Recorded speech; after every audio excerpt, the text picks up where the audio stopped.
This song is for those that know without a doubt in their mind, I made it out all right. On the ground. Amen. Proverbs chapter 30, starting there at verse 1. It talks in Proverbs 30, starting at verse 1. Proverbs 30, starting at verse 1.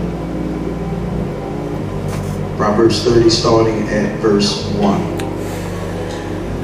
Right? You have to read there whatever instrument you use for your Bible. Right? Proverbs 30, starting at verse 1. The saying of Agur, the son of Jakim, an inspiration, prophecy, or an utterance. This man's utterance to Ithel and Ucal. He says these words to him, y'all, I'm weary, God, but I can prevail. Surely I'm only a brute. Found out I've been claiming to be a man, but I ain't been one. Why? Because I do not have human understanding. Verse 3, I have not learned wisdom, nor have I obtained to the knowledge of the Holy One, who has gone up to heaven and come down, whose hands have gathered up the winds, who has wrapped up the waters in a garment, who has established all the ends of the earth. What is his name? And what is the name of his son? Surely you know. Every word of God is flawless. He is a shield to those who take refuge in him. Do not add to his words, or he will rebuke you and prove that you're a liar. Two things I'm asking God to help a player with. He says this, before I die. Verse 8. Keep falsehood and lies far away from me. Give me neither poverty nor make me a millionaire. All I want God to do is give me daily bread. Otherwise, this is what I know about myself. If I have too much, it's possible I can disown God and ask the critical question, who is the Lord? Or may I become poor and steal, and then I will dishonor the name of my God. I want to talk for a few moments from this sacred talk, and that's simply this: a strong prayer by a weak man. If you sit by a man, don't let him sit down till you tell him in his face. Just say, did you hear what the blackboard said? A strong prayer by a weak man. A strong prayer by a weak man. Can I teach you this morning? The book of Proverbs are wise sayings that communicate from one generation to the next. It's reported culturally that black folks are the only generations that are getting worse and not getting better in their pursuit of godly wisdom and religion. Now, I pray that that truth is not evident in this place, because I believe I've got some brothers and sisters in here that would say, I want my children to be better than me. Yes, sir. Y'all not going to say amen to that. But I want them to do better where I struggled in. I want them to have favor where I had failure. And brothers and sisters, these wise sayings that Solomon wrote, wisdom was coming from him in a loving manner to his children. Scoot up close, saints of God. Can I tell you something? You have to be careful how you're raising children in this society. I've never seen it like I've seen it before, where parents are afraid to discipline their own children. It's not true, because, brothers and sisters, it's not something of a truth that you need to adopt. And really the reason of it is self-condemnation. That's when the mother and father believes that they didn't give the children the appropriate things to succeed. So they feel like they don't have a quest to whoop them and spank them and tell them what is right and tell them what is true. But I'm still from the old school. Yes, sir. Amen. The old folk just said it like this: if I brought you in this world, I have every right, y'all not gonna say man, to take me out. If you call 911 when I get through hitting you, you'll dial 919. Y'all not gonna say amen to that. This is true, brothers and sisters, and Solomon recognized that as great as he was, if he did not pass down who he was in God to his children, he was a failure.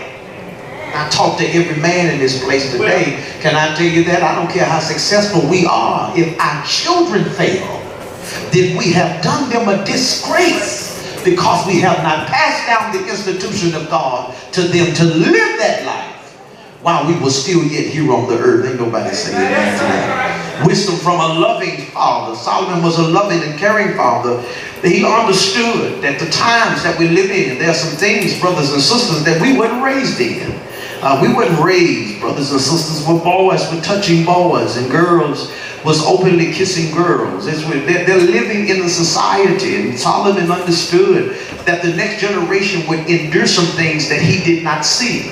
So the best thing that you pass down is not a new car, an old Mobile 1957. I'm going to give that to my son. What? Give my daughter all of my weed collection. I don't listen. That don't mean anything.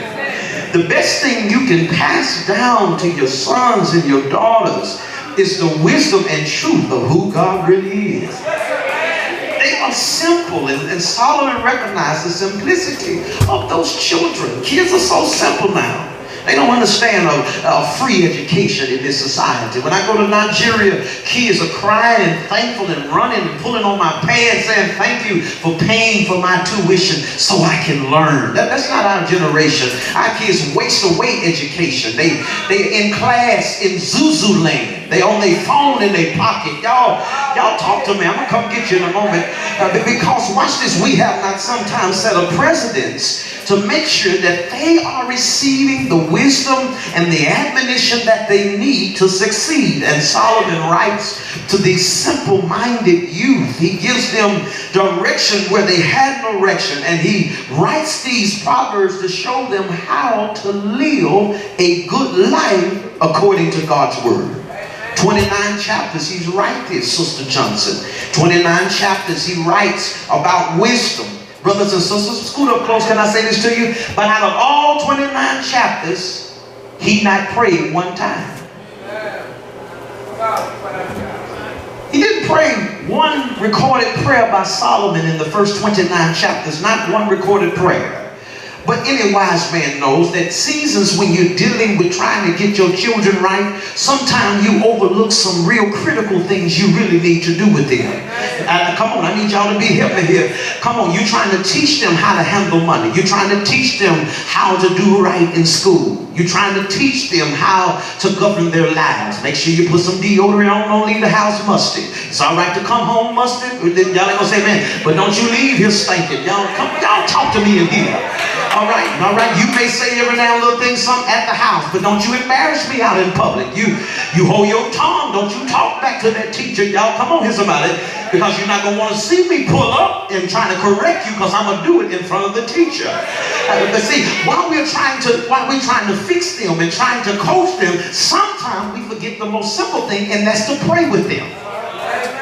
Scoot up close and make that notation. When was the last time you took your child by the hands and said a prayer? Fathers, when was the last time you took the time to pray with your sons? If you think football's going to do it, if you think all of the school arguments that they can give to your kid is going to fix them, there's nothing like introducing them to Jesus. How many know that you got to know Jesus for yourself? You say again, you got to know God for yourself. Amen. I can't ride on my mama's God. I got to learn who God is for myself. Because watch this, mama ain't going to always be there when I'm going through hell and high water. I'm going to need to know how to call him and get a prayer through when I'm going by myself. Y'all not going to say amen, brothers and sisters. I got to tell you the truth about this thing. 29 chapters he writes about wisdom, but then he's wise enough to make sure that he records a wisdom is not his own, but he records the wisdom of a prayer by the name of a man named Agur. Agur here is really a prophet. We know this prophet rather because in the beginning of the text he uses the term prophecy or utterance, simply suggesting this is a prophetic term to solidify his position on who he was in the body. the prophet Agar spent time with God, communicating with God. And something happened to him in this situation where he was prophesying to his disciples. He says these words. He says, I know I'm anointed, but I'm weak. I wish some more people would start really telling the truth in church. See, what happens is sometimes you come strolling up in here on Sunday morning and we think because you a church member, you ain't going through hell and chaos. Can I tell you, you can be devoted and depressed? I'm going to come get you in a minute. Can I tell you, you can have a hallelujah and go to hell? Y'all ain't going to say amen? I'm trying to help somebody here. He said this, I'm anointed, but I'm weary. Do I have any witnesses out there that say this? I know I'm anointed. I know I'm going to heaven, but I've been going through hell lately. Come on, I've had some confusing moments. I've had some frustrating moments. Don't look at the smile on my face this morning. You didn't see me Tuesday. Y'all talk to me here. You don't know what I've had to go through. I see some of y'all posting on Facebook talking about you can't trust Negroes. I don't know if you're talking about your sister or your mama. Y'all talk to me. That simply means I take it like this. I start praying for you because I say this. They are going through something and they want the world to know. But can I tell you, the world can know, but you better make sure God knows. Because if God knows what you're going through, he's the only one who can fix it. And I know, watch this, if Jesus can't fix it. Touch two people beside you and say, you got to have a prayer life for yourself. You can teach your children many things, but the one thing you better make sure they know how to do. I thank God for my mom. Sitting in church like these children, I'm sitting there goofing off like some of them are. She turned around and give me that look.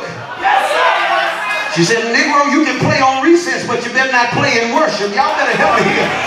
And let me tell you, every time they had a prayer, something on the altar, she said, oh, why don't y'all come if you're struggling with this? I don't even think I was struggling with half of the stuff they said. She said, go on up there.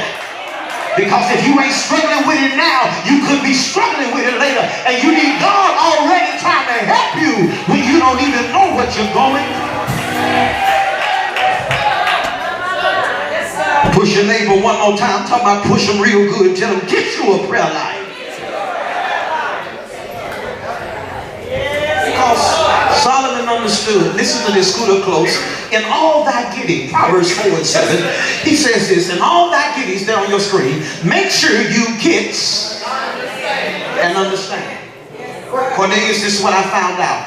You can get the knowledge in school, but if you don't get the God of the knowledge, you won't understand it. I was telling Revelations class, I said, I'm doing my best to teach you these fundamental principles, but you need an agent that I can assign to you to help you understand revelation.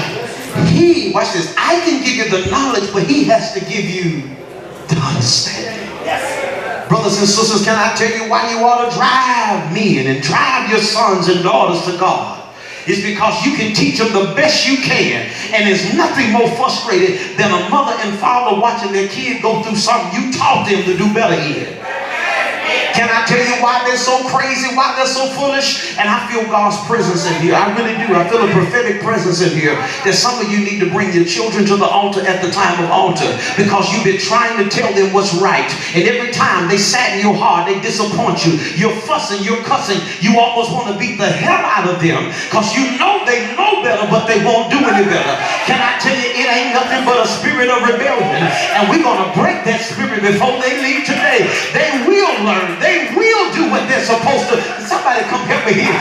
It's not good that you know. It's good that you understand. I know you understand it when you practice what I taught you. Somebody say amen to that. But don't think, brothers and sisters, though he records the prophet Agar's prayer, don't think Solomon wasn't a praying man. Because 2 Chronicles 4, 7 and 1, 2 Chronicles 7 and 1 is there on your screen. It says, when Solomon would pray, the Bible says, fire will come down from heaven. In other words, you can have sanctified parents and you can have hellish kids. Y'all gonna talk to me? Yes, sir. Amen. All good fruit. Y'all come on. It's some nuts fell off that tree too. Y'all talk to me here. And I want to deliver some parents now who you pray for your kid, you do the best you can for your kid, you teach your kid, and they still stay in rebellion. Stop beating yourself up thinking that you're worse of a mother or worse of a father because they won't listen to you and they never do what you ask them to do. Watch this. Commit them to God. You go to God and say this, I have done all I can with this kid. And I'm handing this kid to you. You handle it from here. Because this kid belongs to you. Solomon had a praying life, and when he would pray, brothers and sisters, fire would fall from heaven and it would consume the sacrifice of the saints on the altar. So Solomon was a praying man. Solomon was a praying man. Solomon was a praying man. Come on, I ain't stuck on repeat. Solomon was a praying man. I'm waiting on you to say amen to it. Solomon was a praying man. As well as every man in here ought to be a praying man. And I've been pastoring in the black church for a long time. And let me tell you this, men are scared of prayer. You know why? They're scared of prayer because men don't know how to talk. It's quite difficult in the things of the Spirit to talk to God. Do you not know that Jesus was standing over Peter when he was drowning? Watch this. He had already been drowning. Y'all ain't gonna say amen. He had already been drowning, and watch how Jesus is. Fred Bledsoe Jr., this is what he did. Jesus stands right by Peter while he's drowning, and if Peter don't open his mouth and say, save me, Jesus would have stayed right by him and let him die. Some of you are blaming Jesus, brother, because you feel like he won't reach down and help you where you are. God ain't going to release his hand to help you till you open up your mouth and say, Lord, help me. I just need 3 crazy men jump up on your feet and say, I ain't afraid to tell them, Lord, help me. I'm taking this medicine, it ain't working. Lord, help me. Trying to raise these kids. Lord, help me. Hold it, I'm just making traction here. Help me. Some of you drowning. Brothers and sisters, you drowning. And Jesus standing right over the top of you. And he ain't going to reach his hand till you open your mouth and say, Lord. Somebody throw up both your hands and just say it to yourself, Lord. I know you think you such and much, and everybody thinks you the person to call to in the time of prayer. And just call me, I'll pray with you, I'll be your prayer partner. Oh, hush. You ain't as strong as you've been alleging people on the beat. Come on, as much depression that you have. My God, everybody ought to see. Some of y'all are sitting there looking, I ain't got time to raise my hand, no church. That's all right. That's some hell coming to your house. You ain't gonna say amen to this. And when that hell show up, you ain't gonna be able to wash it away like you wash away hand soap on your hands. See, when you're in a battle of spiritual warfare, let me tell you something. You're gonna need help from the Most High God. Well, having a witness out there say you've had some stuff happen in your life you could not control. Well, having the witnesses out there that will testify and say, if it had not been for me calling on God, I would have lost my mind. Y'all got me out here by myself. Is there anybody lately said, I've had so much on me that if I didn't take a moment to call on his name, because there is peace in his name, there's love in his name, there's comfort in his name, there's conviction in his name. Somebody call on that name.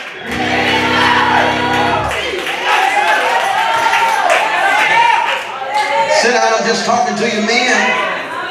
Men don't pray like they should. Men don't pray like they should. Good friend of mine, the pastor, he says, I'm not preaching for the next 3 months. I said, what? I said, man, you can't do that. Your church gonna die. He said, I told the men in my church, if they don't show up for prayer, I ain't preaching. He said, that's what God told me. He said, God told me I don't want to hear no more from you. I have to see the evidence of Christ, which is a praying life, in the life of the men of the church. And I'm not leaving this church. I'm not screaming every Sunday. I'm not trying to do the vision of the church until I got some men that will ride and die in prayer. Said, I'm tired of cooking chicken, tired of playing dominoes with Negroes. Y'all ain't gonna say amen. Give me a man that know how to pray.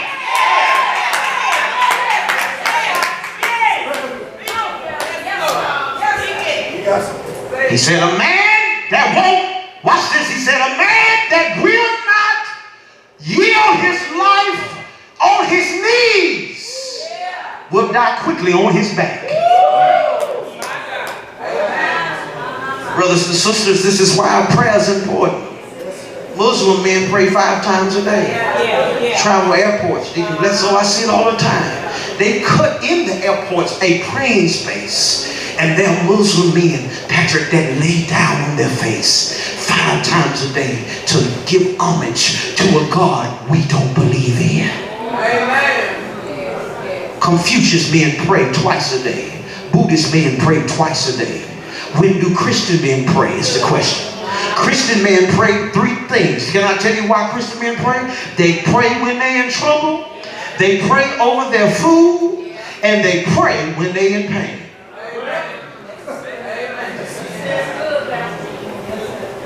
Every father should have a prayer life.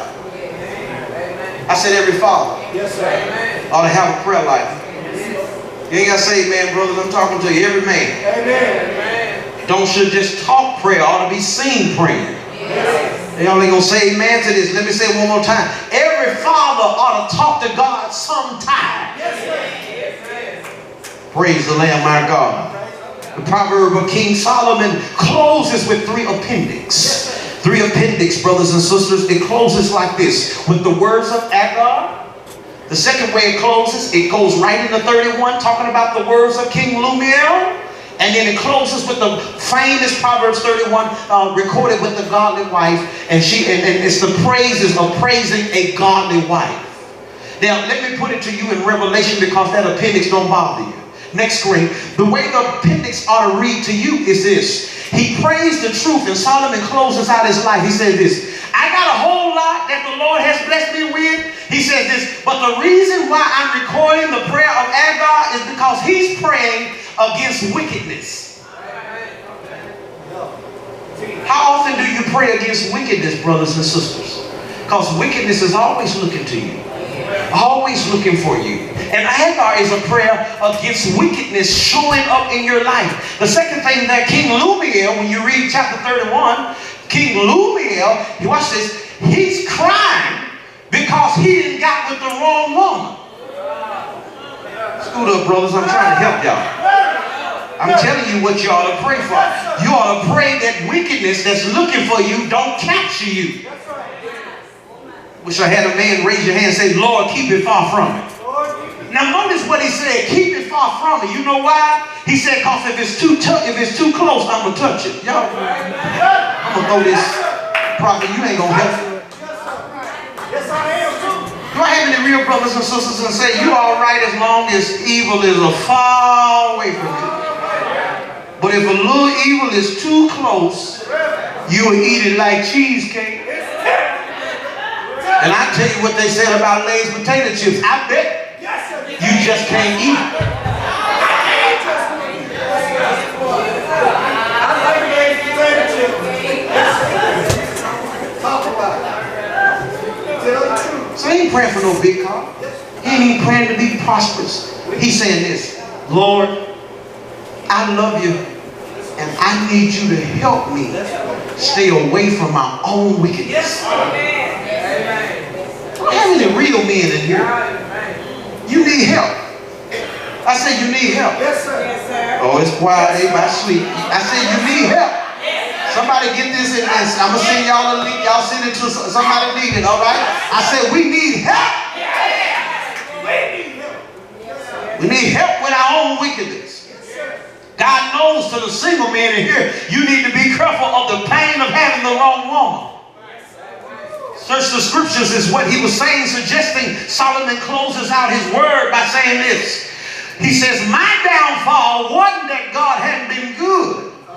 He said, I just couldn't identify a good woman. Nothing can bring a man down.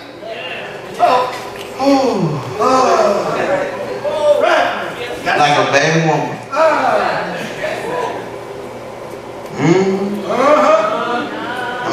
gonna have fixed marriages. Y'all laugh? I say y'all laugh. I'm not leaving millions to these boys and some woman come up in there crooked and tippity crippy. I'm gonna know her social. I'm gonna know who made her mother and her real dad. I'm getting a DNA test on the girl. And she gotta come stay in my house for at least 1 year so I can watch her by myself.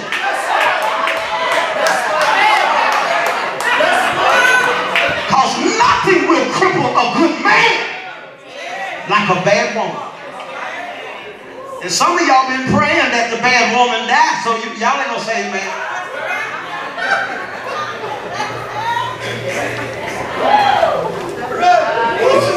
I'm going home. Yeah, this is too much. He said, you gotta, brothers, you gotta have a time where you're praying against your own wickedness. You gotta pray that God don't let you fall in the hands of the wrong woman. And the last thing he says is, so that you can give praise that God will give you somebody that can help you be kept. He called that a godly wife. Who gets up early in the morning to make sure your clothes are ironed. To make sure when you go out, you don't embarrass yourself. Go out and they saying, boy, you're getting fat. It's just because somebody's feeding you good. Y'all talk to me. I'm talking about, do I have any real good women in the house? To say, if you had to take care of a man, he'll be better than he was before you got to it. You sit by sexy sister here and say the only reason my man is good as he is because I helped make him. Amen. Some woman jump up on your feet, snap your hand 2 times and say, I know that's true.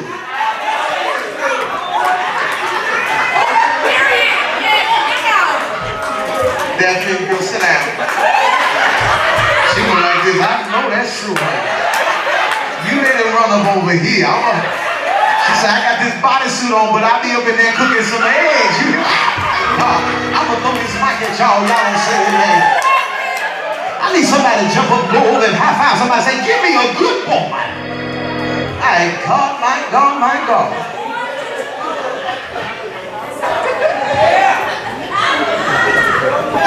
If Solomon is so wise, can I keep going? Why does the book just not center around him? Why would he allow another fella to have words in his own book? If I poll the room in this place right now, half of the brothers in here wouldn't let another brother have some echoes in your personal book. You know what you would tell them? Get your own. What is Solomon trying to teach us, Deacon Fred? He's trying to teach us this. It's simple. That the first step in being wise is to position oneself to listen to other people's wisdom. If you ever want to see a failing man, he won't listen. If you ever want to see a man that's going to destruction, he won't listen. What is it?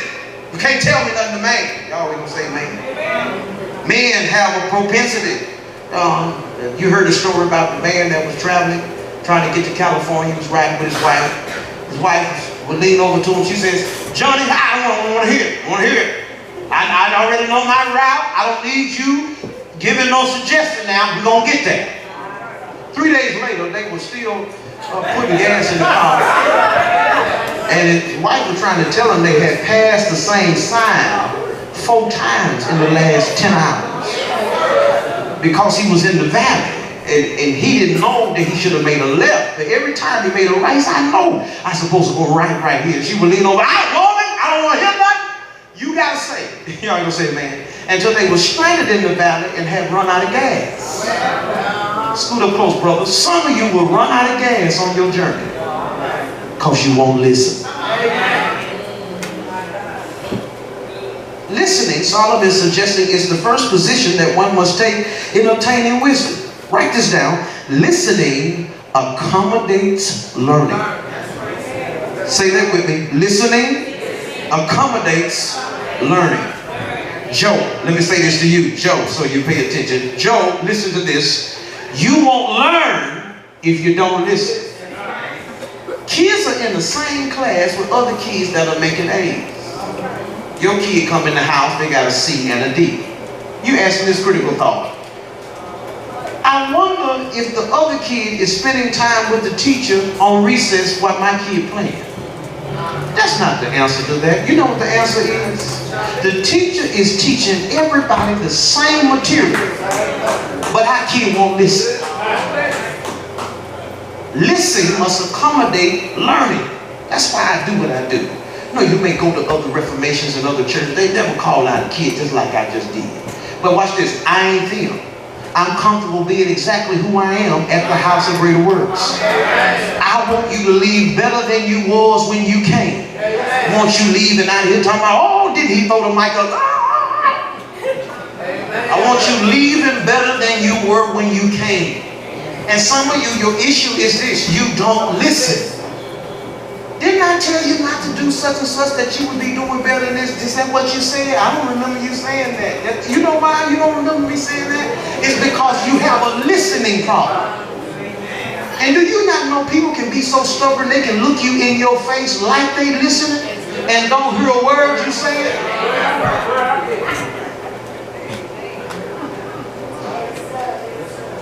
If you say you are learning, then every man, watch this, you can evaluate how you're learning based upon who you listen to. Brothers, write that down. Who do you listen to? The majority of the people we listen to are friends and acquaintances. It's just that one problem, Reggie. Majority of those friends and acquaintances are not in the Lord. So you don't have anybody pursuing or pushing you to be more like God. So what you have, brothers and sisters, you're around simple-minded friends, secular music, silly conversations with acquaintance, and you're learning behaviors that many times you don't know going to show up in your life later on that's going to do you more harm than do you good. But on the other hand, hallelujah, if you can attach yourself to men of wisdom, you can become more wise. When I was in Nigeria, Robert, I got a chance to meet Dr. Christopher Williams.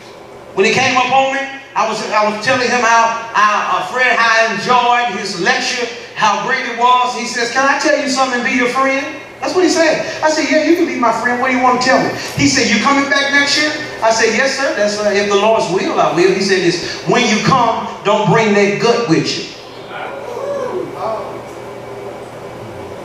Don't come back over here to Nigeria no more, Pastor Clayton, teaching like you do with that gut. Your gut houses sickness. And the longer you carry that gut, it's just a matter of time for sickness overtakes your body. Would you do that favor for me?" I looked him in the eye and said, "I promise you I will. When I come back, I won't have no gut. Hopefully I have a butt." Y'all ain't gonna say that.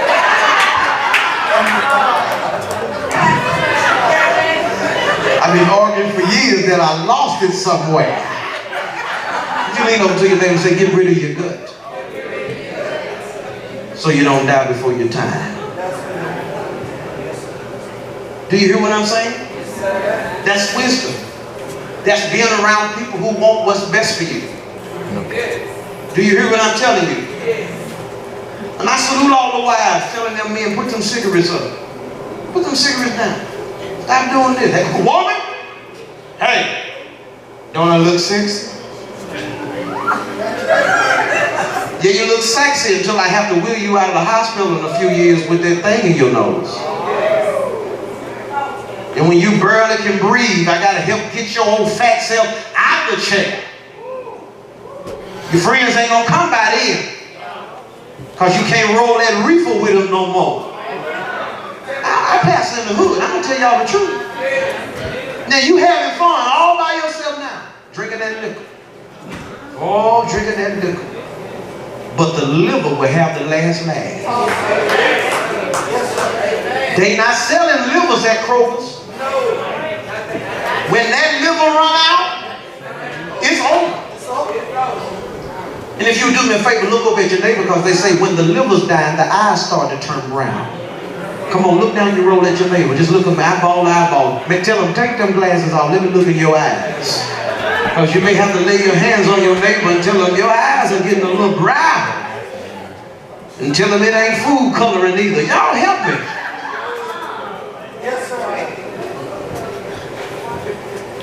Is this too much? No. The introduction of the text, brothers and sisters, is simply Prophet Agur having a conversation with Ithael and Ukai. Ithael and Ukai. I want to park here and say these words unto you, brothers and sisters. Watch this. As much as we get old, we think Brother Marvin, that we ought to be mentors to our children. Can I tell you, every mentor needs to be a mentee to someone. Yes, sir. Why? Because as a mentor, you're ever pouring out to somebody. As a mentee, you have a responsibility of being poured into. The problem in life sometimes is you pour out more than you have more poured into you. Amen. I heard an old wise man say this: always be friends with somebody who's already on where you're going. Do y'all hear what I'm trying to tell you? And this is what is happening in the text. Agar, the prophet, is talking to Ithel and Ucal.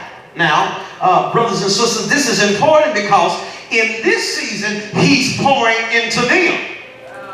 Because he understands whoever I pour into, I get the privilege of being poured in from them in another season. Scoot up close, saints of God. Stop hanging around folks who you doing all the pouring into. They ain't got nothing to give you. You encourage them. You're there for them. And then at the moment you need, watch this, encouragement, because the text says this about Prophet Agar. He says this: I am weary and I am weak. He's having this conversation with Ithel and Ucal. And watch what their response is to let you know that the relationship is good. Ithel has a name. His name means, it's there on your screen, God is with me. So he had a friend whose name meant God is with me. Then he looked at Ucal and said, I am weak and I am weary. And Ucal name means, but I am strong. Y'all don't know when to shout. Scoot up close. Can I tell you this? You need a friend whose name means God is with me.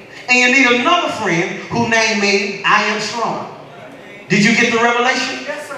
Prophet Agar was simply suggesting this: at times where I'm weak and I'm weary, I've got at least two friends in my life that will call me and say, you know what, player, you may be weak and weary, but God with you. That's right. Y'all ain't gonna say, man. And the other guy would call and say, not only is God with you, but brother, you're not as weak as you are, you're strong. Yes, sir.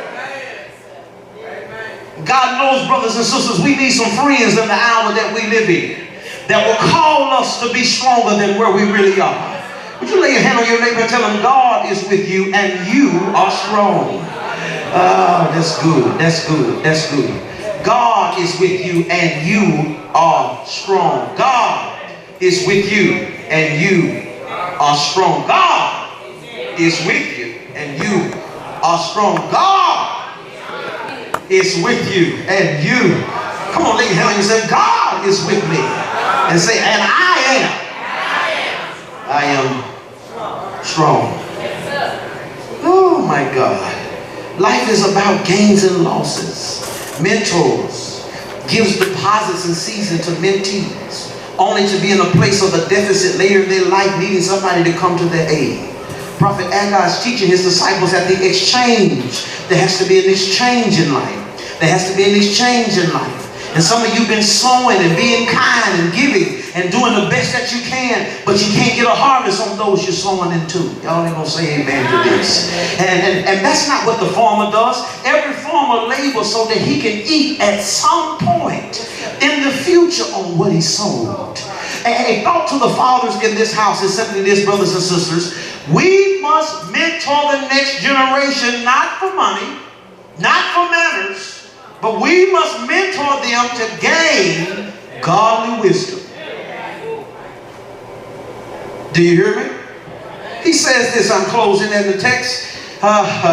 He says this in the text. He says this: I am weary. Another translation, he says, I am weak. What made him weak? Was it a woman that made him weak? It wasn't. Was it a lot of money that made him weak? It wasn't. Mother Ann, you want to know why he became weak? He became weak because he started getting closer to God. See, when you're the only man that look in the mirror at yourself, woman to you, you look pretty good. Until you stand next to somebody more sexy than you. Y'all ain't never seen two women looking in the same mirror at the store? She was like, ooh, this dress is good. Then somebody came with the same dress beside her. She ain't had no good, had a butt. Y'all, come on. Breasts. The feet was done. You said, ooh, looked at your feet. You said, this ain't the week. Her hair was done. You said, oh, Lord. See, that's what happens when you get close to God. When you get close to God, you got to stand in the mirror beside him. And what Agag done, I got to close here. What Agag done, brothers and sisters, when he had beginning to get closer to God, he began to say these words, I am weak. Y'all gonna get it in a minute. In other words, translated in the Hebrew, Prophet Brad, it means this: I am nothing.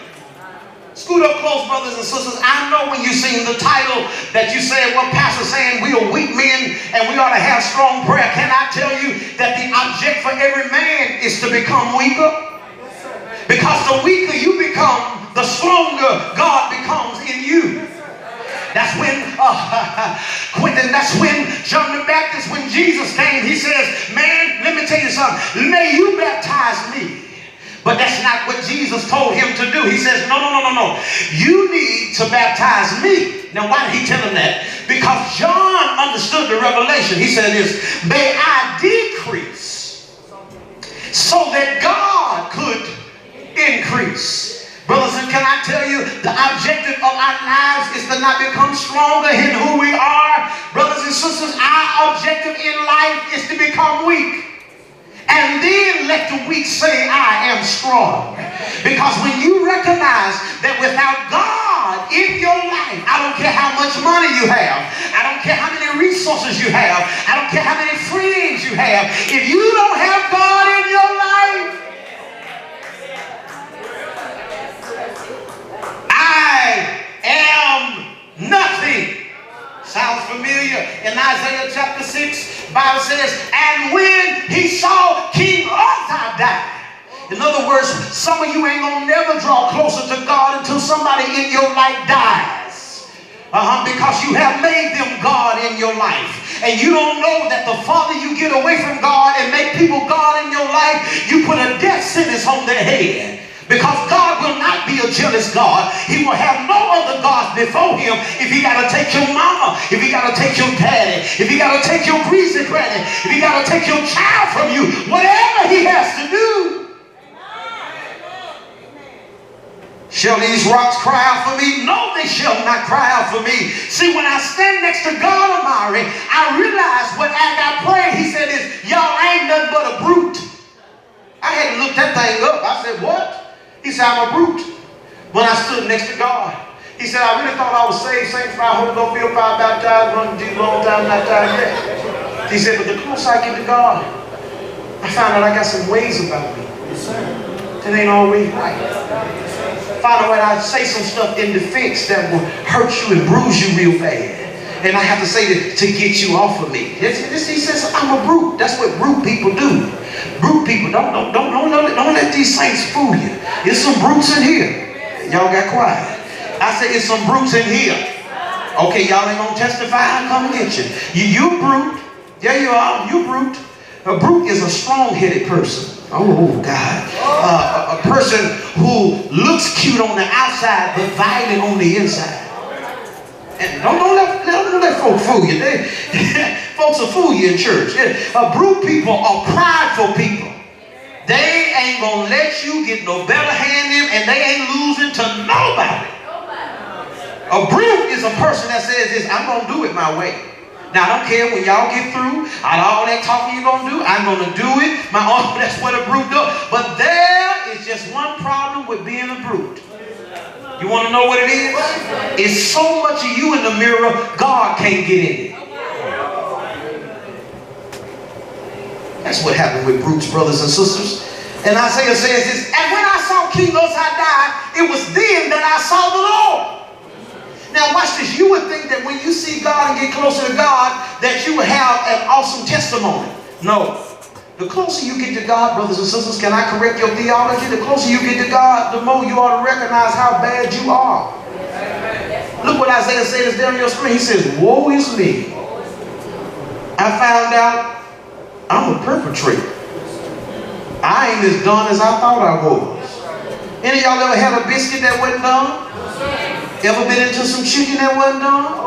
How did you feel? Huh? You want to call a waiter, go off and slap somebody. Why? Because they presented something that seemed to be something, and it wasn't. When you get closer to God, that's what happens in your life. What happens in your life, you say, God, I ain't who I thought I was. I'm actually went worse than what he thought I was. Because I'm a man of unclean lips, is what he says, and I dwell in the midst of a people of unclean lips. He said, I ain't bad, but everything around me bad. Everybody I'm hanging around is bad. And I can't help but be bad. I'm closing, brothers and sisters, when I tell you that it's not bad for a man to be weak. Hello? It's not bad for a man to be weak. A man every now and again ought to say this, you know, if you're asking me, I don't know. But if I talk to God, he'll help me and give me the strength to be able to know what I should know. You ought to hear a man talking like that every now and then. What shall we do? I don't know. But I know the one who knows all things. Brothers and sisters, I close with recognizing that verse 8 there in the text. He says 3 things, and I'm on my way out of here. I'm not even preaching them. I just want to tell you what they are. Here's the 3 things he requested. He says, write this down. Number 1, teach me how to have some character. Never lived in a day where a man's yes ain't yes, and a man's no ain't no.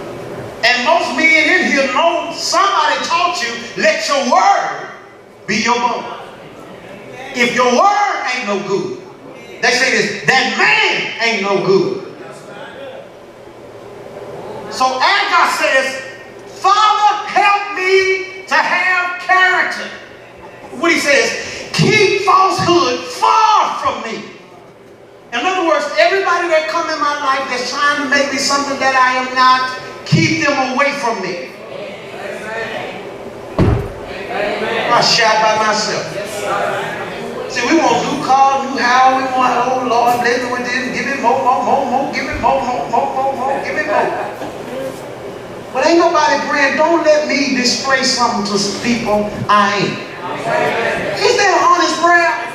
Don't let me come in here like I'm rich and my gas tank is, I barely made it here. I'm prancing up in here with high boots on. Y'all come over here. And know I got to go up to sister such and such, ask her I hold $10 and I'll give it to you next week. I don't know. Y'all gonna walk with me? Teach me how to have character.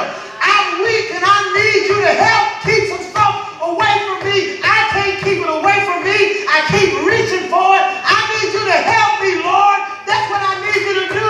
Help me from being wicked. Help me from reaching for what I don't supposed to have. Help me.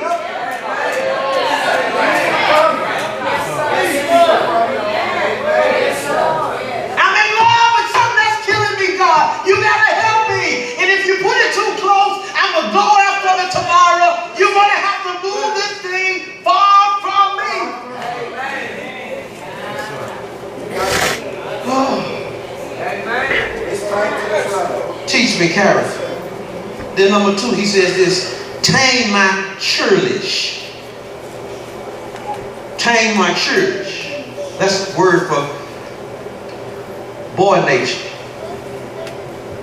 See, when men act like boys, they stand in the mirror next to each other and say, look, let me see what you got. That's what they do. I was a boy, I know. In the locker room. Everybody watching. After the football game. I'm all right then. Peanut ain't got it. And the girl like him. Churlish, childish, churlish, childish. Churlish people laugh at stuff they ought to be serious about. Wrong man coming in late, he laughing, busting joke. You late, Negro. What's funny? You 30 minutes late and you come up here prancing and laughing. You a child. Come on, y'all help me here. Churlish. He said, help me not be like, act like a kid with this big mustache I got. He says these words, keep lies away from you. Children lie, laugh at lies. But men don't supposed to. Men don't supposed to laugh at lies. You said what? You told her what? Yeah, I do. I was over there and son said to me, boy, what you doing, boy? You fool, boy, you doing that?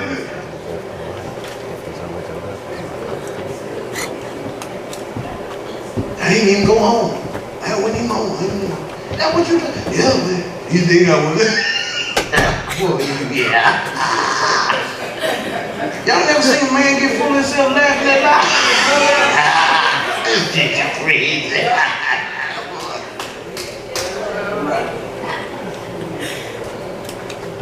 Man, I was so drunk, man.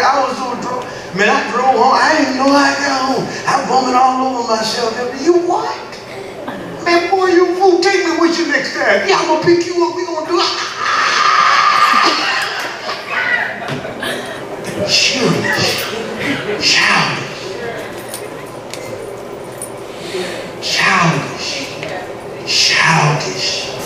Childish. Don't never do what you say you gonna do. Late. On time you ain't late when you run in the kitchen trying to get some food. Childish. We gotta pay these bills. Hey, can we talk about something else? No, this bro. We ain't got nothing else to talk about. Y'all ain't gonna say amen. Any of y'all ever had metal siren, man? Smell good, look good? Y'all ain't gonna say amen. And then when it was time to have grown folks conversation, what they do? I'm gonna be back, I'm gonna run out of here. Give me a pack of cigarettes, I'll be back when that young jazz. Man, that's what I'm gonna do, young jazz. Now if you wanna argue over this when I get back, we can argue, and then he already know. He ain't gonna come back before you sleep. You know what I'm saying? He pulling up this 2 in the morning, like you looking all in the blind, baby. You sleep on shore. Oh, God.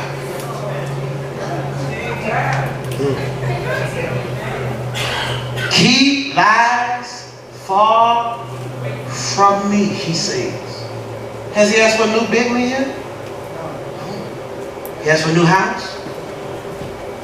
Marvin, he asked for no money? The third thing he talks about as I go, he said, tame my church. Then he says this, teach me contentment. There are black men in here that have spent so long in debt, watch this, that you just stay in it.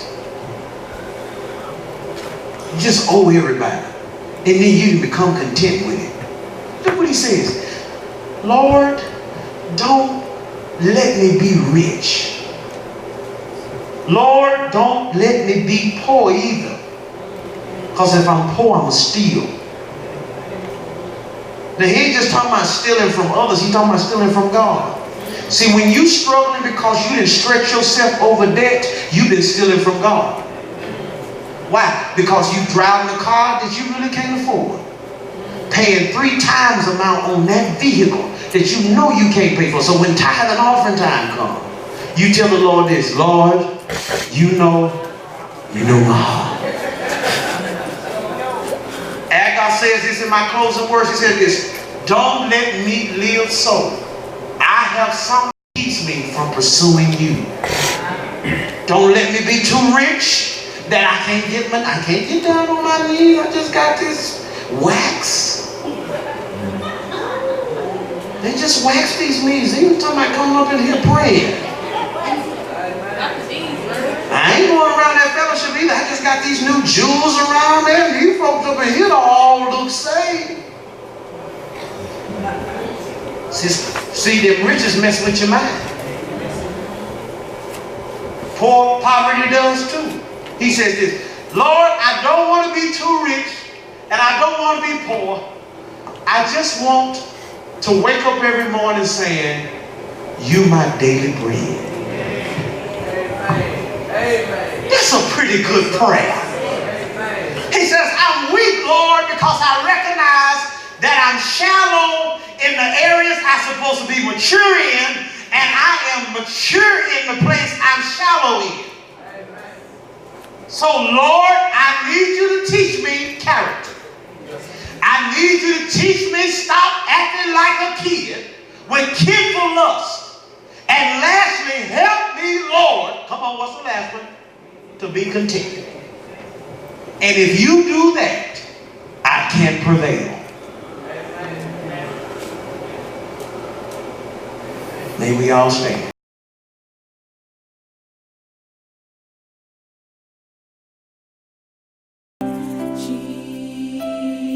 Jesus, something happens when I mention